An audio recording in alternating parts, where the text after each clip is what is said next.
प्रधानमंत्री नरेंद्र मोदी ने राष्ट्रपति से मिलकर अपना इस्तीफा सौंप दिया और ठीक उसके 4 घंटे के बाद समर्थन पत्र भी सौंप दिया गया है। यानी कि सरकार बनाने की तैयारी शुरू हो चुकी है।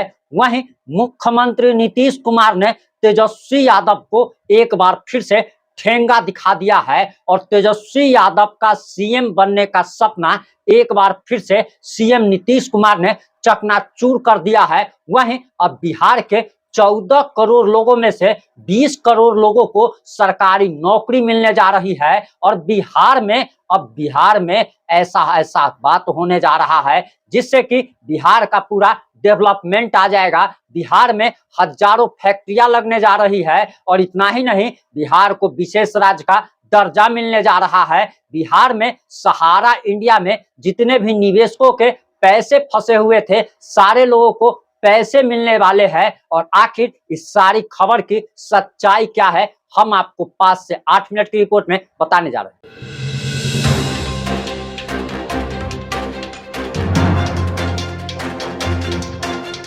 नमस्कार, मैं प्रिंस कुमार सिंह और आप देख रहे हैं पॉजिटिव इंडिया। अब इस वक्त की सबसे बड़ी खबर आ रही है कि एनडीए ने समर्थन पत्र राष्ट्रपति महोदया को सौंप दिया है। और सबसे पहले बात करते हैं नीतीश कुमार की। पटना में पोस्टर लग चुके हैं नीतीश कुमार और नरेंद्र मोदी की, और जगह जगह पर पोस्टर लगाए जा रहे हैं। सबसे पहले आपको जानकारी देते चले, जब दिल्ली में मीटिंग में भाग लेने के लिए, एनडीए की मीटिंग में भाग लेने के लिए सीएम नीतीश कुमार और इंडिया गठबंधन की मीटिंग में भाग लेने के लिए तेजस्वी यादव दोनों एक ही प्लेन में सवार होकर के जाते हैं। और दोनों जब जाते हैं उस समय आगे और पीछे की सीट पर बैठे होते हैं, लेकिन प्लेन जैसे ही उड़ता है वैसे ही तेजस्वी यादव को नीतीश कुमार बगल में बैठा लेते हैं।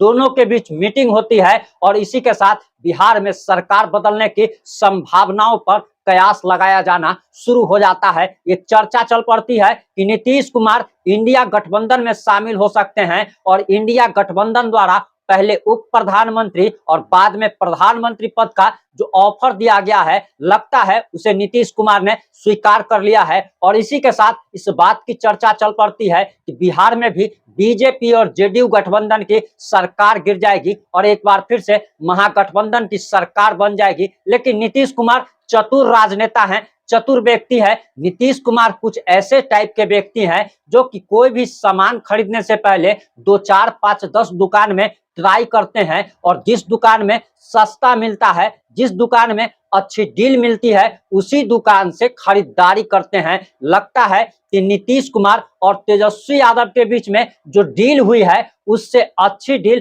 प्रधानमंत्री नरेंद्र मोदी ने नीतीश कुमार को दे दिया।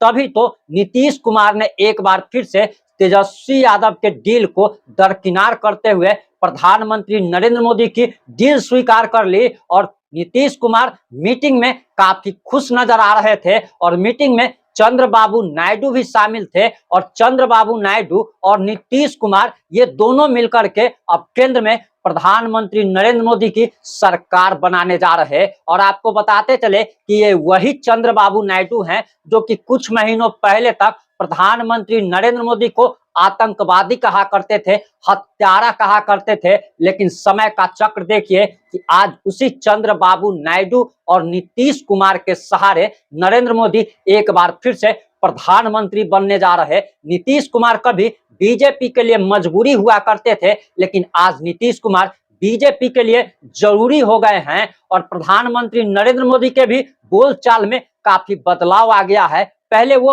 मोदी सरकार कहा करते थे, लेकिन अब वह एनडीए सरकार बोलने लगे हैं। पहले वह नीतीश जी और नीतीश कुमार बोला करते थे, लेकिन अब नीतीश जी और नीतीश कुमार को नीतीश बाबू कह करके संबोधित करने लगे हैं। और इसी के साथ सबसे बड़ी खबर यह भी आ रही है कि इंडिया गठबंधन की बैठक हो चुकी है और बैठक के बाद कांग्रेस अध्यक्ष मल्लिकार्जुन खड़गे ने साफ साफ शब्दों में कह दिया कि कांग्रेस सरकार बनाने की तैयारियों में नहीं लगी हुई है और विपक्ष में बैठने की तैयारी कर रही है। और इस बयान के काफी मायने हैं और इसका आगे चलकर क्या प्रभाव पड़ सकता है, तो आपको बताते चले कि जैसे ही केंद्र में प्रधानमंत्री की गद्दी पर तीसरी बार मोदी जी बैठ जाएंगे, वैसे ही जैसे सरकार बन जाएगी एनडीए की, वैसे ही इंडिया गठबंधन में आप देख लीजिएगा कि एक बार फिर से भगदड़ मचेगी और जितने भी सांसद हैं वो एक बार फिर से दल बदल कर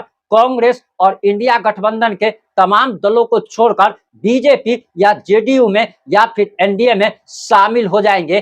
भगदड़ मचेगी और ये भगदड़ इसलिए मचेगी क्योंकि कांग्रेस के जो भी सांसद 99 सांसद और जो भी गठबंधन दल के सहयोगियों के सांसद जीत कर आए हैं, इन लोगों को लग रहा था कि कांग्रेस जोड़ तोड़ करके सरकार बना सकती है, लेकिन नीतीश कुमार ने एक बार फिर से धोखा दे दिया और कहा जा रहा है कि नीतीश कुमार ने इंडिया गठबंधन से बदला लिया है। और बदला इस बात का लिया गया है कि जब नीतीश कुमार सारे राज्यों का दौरा कर सारे राज्यों के मुख्यमंत्रियों से मिल कर इंडिया गठबंधन को खड़ा कर रहे थे, उस समय नीतीश कुमार को संयोजक बनाए जाने की मांग की जा रही थी, लेकिन इंडिया गठबंधन ने नीतीश कुमार को संयोजक नहीं बनाया, जिसके बाद इंडिया गठबंधन छोड़कर नीतीश कुमार एनडीए में शामिल हो गए थे।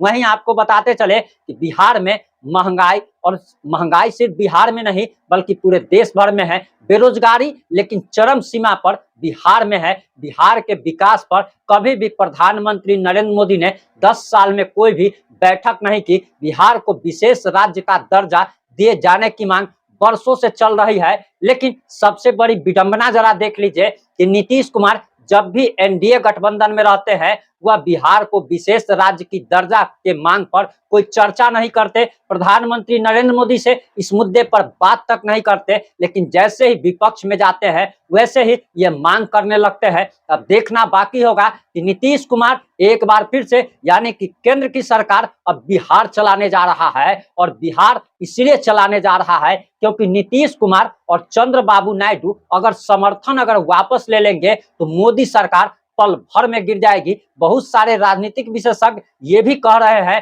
कि मोदी सरकार ज्यादा दिन तक टिक नहीं पाएगी। खैर ये तो भविष्य की बात है, राजनीति में और क्रिकेट में सब कुछ अनिश्चित होता है, ये देखा जाना बाकी रहेगा। लेकिन एक सबसे बड़ी बात यह भी है कि सहारा इंडिया का पैसा अभी तक लोगों को, निवेशकों को नहीं मिल पाया है, और लगभग 1 साल पहले भारत के गृह मंत्री अमित शाह ने दावा किया था कि 3 महीने के अंदर में सारे निवेशकों को पैसा वापस कर दिया जाएगा। और सबसे बड़ी बात तो यह है कि जनता ही मांग नहीं कर रही है, हम तो लगातार इस पर रिपोर्टिंग कर रहे हैं और अब तक लगता है कि लगभग 14 से 15 रिपोर्टिंग इस पर कर चुके हैं, लेकिन जनता का ध्यान इस पर नहीं है, तो हमारे एक चिल्लाने से कोई भी फायदा नहीं होने वाला है। वहीं आपको बताते चले कि दरअसल पटना में जगह जगह पर पोस्टर लगाए जा चुके हैं नीतीश कुमार के, प्रधानमंत्री नरेंद्र मोदी के, और बताया जा रहा कि 8 जून को नरेंद्र मोदी तीसरी बार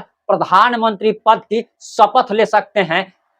आप इन सारे मुद्दों पर अपनी प्रतिक्रिया जरूर दीजिएगा। क्या आपको लगता है कि नरेंद्र मोदी की सरकार मोदी 3.0 बिहार को विशेष राज्य का दर्जा देगी? क्या बिहार में इन्वेस्टमेंट लाया जाएगा और बिहार में क्या फैक्ट्रियां लगाई जाएगी? क्योंकि बिहार के 14 करोड़ निवासियों में से करोड़ों लोग बिहार से बाहर जाकर के यानी कि प्रवासी मजदूर के रूप में मजदूरी कर रहे हैं, नौकरी करने को विवश हैं, और इसका सबसे बड़ा कारण है कि बिहार में रोजगार ही नहीं है, फैक्ट्री ही नहीं है। इन सारे मुद्दों पर आप अपनी प्रतिक्रिया देना मत भूलिएगा। जुड़े रहे हमारे साथ। जय हिंद, जय भारत।